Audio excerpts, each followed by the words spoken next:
ప్రభును రక్షకుడైన యేసుక్రీస్తు నామమున నా హృదయపూర్వక వందనాలు తెలియపరుస్తున్నాను. ఈ వీడియో చూస్తున్న మీ అందరికీ నా ధన్యవాదాలు.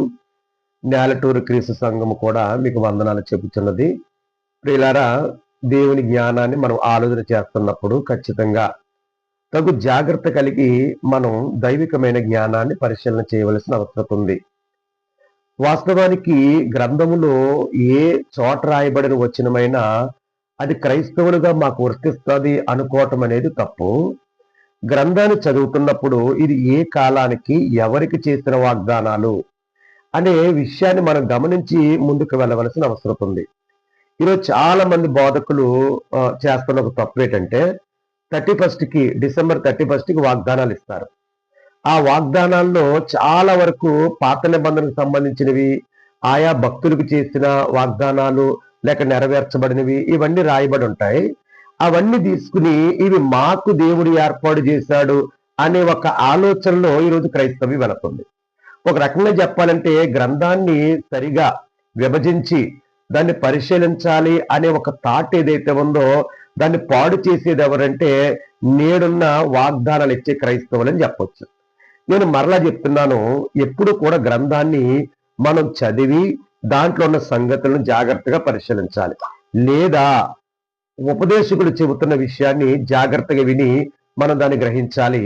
ఎప్పుడు కూడా చెబుతున్న సమాచారాన్ని కూడా గుడ్డిగా నమ్మకూడదు. ఒకసారి యాకోబు రాసిన పత్రిక 1వ అధ్యాయము 22వ వచనంలో ఒక సంగతి చెబుతున్నాడు.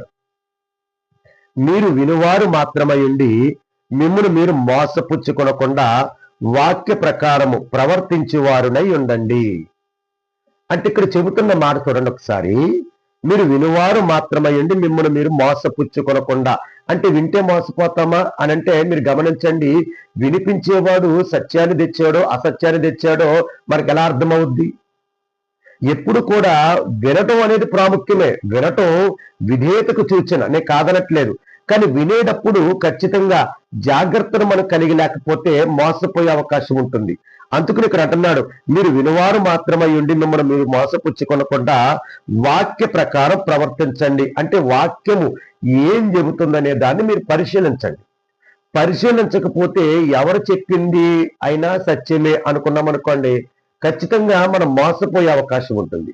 అపోస్తుల కార్యగ్రంథము 17వ అధ్యాయము 10-11 వచనాలు మనం పరిశీలన చేసినప్పుడు చూడండి, అపోస్తులైన పౌలు చెబుతున్న సంగతుల్ని కొందరు ఎలా పరీక్షించారో ఈ సందర్భం మనకు తెలియజేస్తుంది. వెంటనే సహోదరులు రాత్రివేళ పౌలును శీలను